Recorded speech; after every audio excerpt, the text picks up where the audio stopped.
Shalom and good morning from the Mediterranean coast of Israel. Now this is my very first time here in Israel and also my very first day here in Tel Aviv. So yeah, let's go have a look around and see what Tel Aviv has got to offer.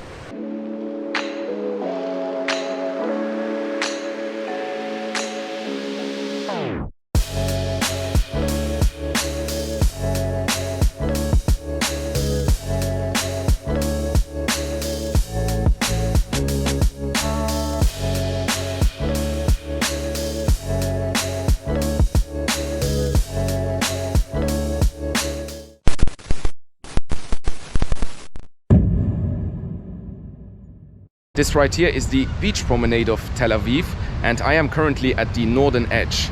And what I'm gonna do now is walk this promenade for a while and then share my first impressions. So let's go. Before we start exploring Tel Aviv, let me give you a quick update on how I got here. In the last video I was in Mostar, Bosnia and Herzegovina. From there I took a train to Sarajevo and then a flight to Tel Aviv via Istanbul Sabiha Gökçen. I used a low-cost airline called Anadolu Jet, which is owned by Turkish Airlines. Overall the flights were good. The layover was only 2 hours and I paid 120 euros for both flights, which is pretty reasonable if you ask me. Alright, let's start our little Tel Aviv walk here.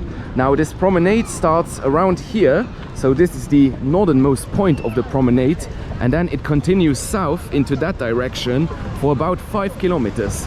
So it is quite long, and I'm not sure how much of those 5 kilometers I'm gonna do today, but yeah, we'll see. The time now is 10:30 a.m. Saturday morning, which means that it is Shabbat, the Jewish rest day. But as you can see, lots of people out and about, and I thought that a lot of things would be closed today, and I'm sure some things are closed, but the terraces seem to be open, and the restaurants and bars and coffee shops. So yeah, as I was saying, this is my very first day here. So I got here yesterday evening at around 10 p.m. and one thing you have to know about Shabbat, if you are coming here on a Friday evening, there is no public transport to get from the airport to the city center. So you have to take a taxi, which is what I did, and the taxi cost me a whopping $50. This right here seems to be dog beach, because there are lots of people with dogs, and the dogs are having fun. Pretty nice. So there are many different beaches here, and I would love to have a dip in the ocean, but I don't have any swimming gear, and also I don't have time. So first impressions of Tel Aviv, this feels very relaxed, very Mediterranean, but then it also has some California vibes, and it's definitely a young and dynamic city, and also it seems to be very multicultural because I am hearing a lot of different languages. Of course the main language here in Israel is Hebrew, but then most people also speak English, at least here in Tel Aviv, and then I'm also hearing French sometimes, Spanish and some other languages. So now we are coming up to a more built-up area. Let's see what that's like. We are now in early May and the weather here is absolutely perfect. We have about 25 degrees Celsius and endless sunshine, as you can see. So yeah, I think that May is a good month to come here, because in June, July, August it might be too hot. And these buildings over there are some very expensive hotels or apartment complexes, and I will talk a bit more about the hotel situation here in a minute. But yeah, let's continue a little bit. I have to say, this is a pretty cool beach scene. We have people playing beach volleyball, and then over there we have some kind of concert going on. We have people surfing and lots of cyclists. And yeah, Tel Aviv seems to be a pretty happening place. And yeah, interesting thing about this city, all of what you can see today was sand just over 100 years ago, because this city was only founded in 1909. So today it's the financial capital of Israel, and depending on how you count, it is either the largest or second largest city of the country. But yeah, that is Tel Aviv, the modern metropolis on the Mediterranean coast of Israel.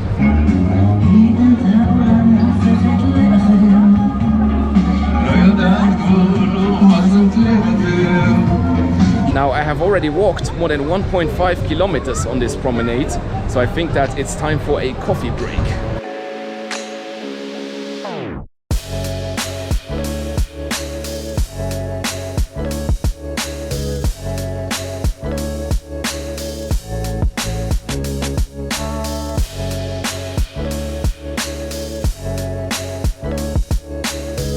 Alright, just had a little coffee break there. Now let's continue our walk on Tel Aviv's famous beach promenade. I have to say, I am really liking the vibe of this place. This is way more international than I would have expected, and also way more happening. And to be honest, I had no expectations at all. I mean, I had seen pictures of Tel Aviv, and I knew that it was the financial capital of Israel, and that the buildings are very modern. But yeah, this looks like Miami. That's the city that comes to mind when I'm walking here. And also right now in May 2023, there is kind of a political crisis going on here in Israel. And yeah, I'm not gonna go too much into that, but I saw that there were huge demonstrations here just a few days ago. But right now, everything seems very normal, very peaceful, and very relaxed. Another thing that I really love about Tel Aviv is how many outdoor gyms there are. I mean, this is probably the 5th I've seen so far.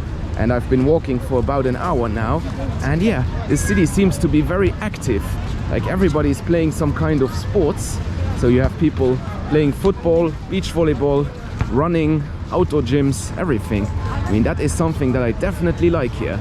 Alright, so I have done more than 2.8 kilometers now, so I should be halfway across the promenade. At the end of this promenade, we will actually get to the city of Jaffa, and that is the old town.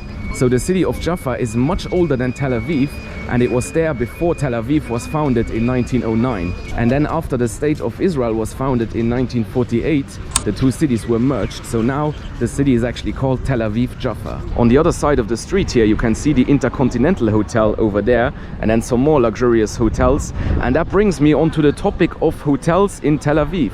So let me show you mine. I stayed at a place called the Spot Hostel, and I would definitely recommend it. They have pods which are bigger than capsules and more comfortable, but the bathrooms are shared. The hostel also has a pretty cool bar and is located on the northern edge of Tel Aviv's beach promenade. I paid 57 euros a night, which is not cheap, but that price included a delicious breakfast. And we are in Israel, so accommodation is very expensive in general. Now this part of the promenade is much quieter, and over there in the distance we have the old city of Jaffa. So I think that I'm gonna walk there. It's probably another 1.5 kilometers, but I've already done around 3 kilometers today. So yeah, that won't make a big difference. Here is some kind of frame that says we don't do winter. Good idea. Now the old city of Jaffa should be around there. I don't have Google Maps. I didn't have the chance to buy a SIM card yet because of course today is Shabbat. And I haven't seen any mobile phone stores so far that were open. So I might have to wait until tonight or tomorrow to buy a SIM card. So yeah, I'm just following the promenade here, and then I'll see where I end up. I realize that this is a bit of a random vlog here, but yeah, those are my raw first impressions from Israel. So what are my plans for Israel? Well, as always, there are no plans. I only know that I'm gonna go to Jerusalem maybe the day after tomorrow, and then we'll see from there. But yeah, I haven't really decided where I'm gonna go in Israel, but there are enough interesting places to see in this country. But yeah, one thing that I have definitely noticed here in Tel Aviv is just how multicultural it is. I have heard probably around 15 different languages since starting my walk here, and also you see people from all over the world with all sorts of appearances. Very interesting. So right here is where Jaffa starts, and over there you have a very nice view of the modern skyline of Tel Aviv. And if you want to know how far I walked, I started beyond the last building over there. So I walked all of this until right here, and it took me about 1.5 hours, but I also made a coffee break. Now Old Jaffa seems to be more crowded than the parts that come before it. I guess there are quite a few tourist attractions here, and yeah, interesting spot to park a camper van. Let's enter here. Now here it says no fishing, but then we have people fishing over there. I'm not sure, are the fish different over there, or what's the story here? No idea. Let's continue. All right, let's enter here. This seems to be some kind of gate with some stairs. Walking up the steps here into Old Jaffa. Let's see what this place has got to offer. I have no idea, to be honest. So yeah, this right here is Old Jaffa, and yeah, there are lots of churches here and other religious sites, but I visited so many churches and mosques in the last few weeks. So yeah, today I just want to walk around and show the vibes of Tel Aviv, so there won't be too many religious and cultural sites in this video. But yeah, this is Jaffa. One thing I have to say that is very positive is that I have not been hassled one single time yet here in Tel Aviv. So it doesn't seem to be a big problem here. Maybe in Jerusalem, but yeah, here it's very relaxing. Walking through the narrow alleyways of Old Jaffa here, and yeah, this place is pretty cool. It's completely different to the modern parts of Tel Aviv, so it's a nice contrast. Here we have something called the Wishing Bridge. An ancient legend holds that anyone boarding the bridge holds its zodiac sign and looks at the sea, their wish will come true. Interesting. How does that work? Which zodiac sign do I have to hold? Something over there, I guess. Now the problem is that I have absolutely zero idea what zodiac sign I am, because I never thought about it. Now if I had a SIM card I could look it up and see what zodiac sign I am, but yeah, I don't have a SIM card because it's Shabbat. Here we have a mosque in Old Jaffa, and I'm not really sure how big the Muslim community is here, but anyways, I'm gonna return to my hotel now because I'm getting very tired. I got here yesterday evening at 10 p.m. and now it's about 3 p.m. and yeah, I didn't get much sleep.